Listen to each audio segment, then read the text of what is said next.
দেশ রক্ষায় নিজেদের জীবন উৎসর্গ করতে প্রস্তুত থাকার কথা জানিয়েছে। দেশকে রক্ষার জন্য প্রায় 1.5 কোটি মানুষ বলছে যে আমরা যুদ্ধে জীবন দিতে প্রস্তুত। দেশের জন্য জীবন দিতে প্রস্তুত ইরানের প্রেসিডেন্ট বলেছেন।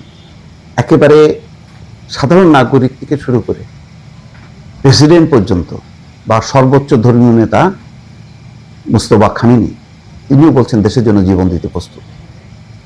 9 কোটি মানুষ, এই 9 কোটি মানুষের দেশ ধ্বংস করে দেবে ট্রাম্প, নরক বানায় দেবে, প্রস্তর যুগে নিয়ে যাবে। কতগুলো কথা শুনতে হয়েছে। সম্ভব? বিশ্ব চেয়েছে দেখবে ইরানের জনগণ শেষ হয়ে যাবে ট্রাম্পের হুমকি দামকির মুখে। তাদের সামরিক শক্তি, অস্ত্র, বোমা, বিস্ফোরণ, ক্ষেপণাস্ত্রে একটা দেশ শেষ হয়ে যাবে? অবিশ্বাস্য, সম্ভব না। একটা দেশের শাসকরা পরাজিত হতে পারে, জনগণ সবাই পরাজিত হয়ে যাবে, এটা হতে পারে না। তাই পেজেশকিয়ান বলছেন, মাসুদ পেজেশকিয়ান ইরানের প্রেসিডেন্ট, এই পর্যন্ত 1,40,00,000 বেশি সাহসী ইরানি দেশ রক্ষায় নিজেদের জীবন উৎসর্গ করতে প্রস্তুত থাকার কথা জানিয়েছে।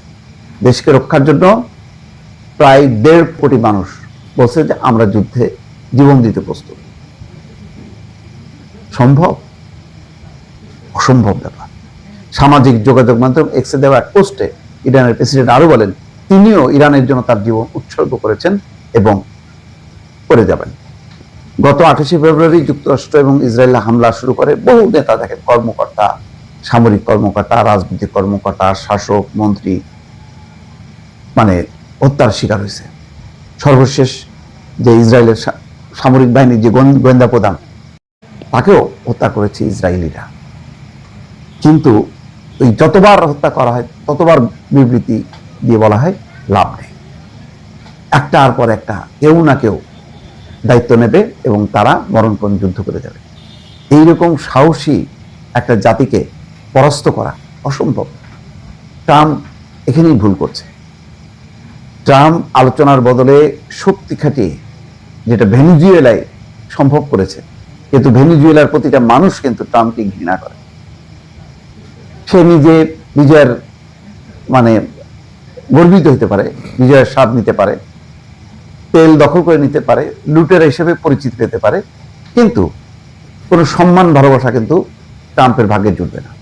পৃথিবীতে অনেক বড় বড় শাসক আছে যারা দেশের পর দেশ জয় করেছে, হিটলার, মুসোলিনি, তারা নিজেরা গর্বিত যে তারা একের পর এক দেশ দখল করে ফেলেছে, কিন্তু তারা আজকে ইতিহাসের ঘৃণিত লোক হিসাবে পরিচিতি আছে কোটি কোটি মানুষের মধ্যে। ট্রাম্পের অবস্থান কি হবে সেটা হয়তো ভবিষ্যতে বলে দেবে, কিন্তু এই মুহূর্তে বলা যায় যে ইরানের কোটি কোটি মানুষ তাকে ঘৃণা করে।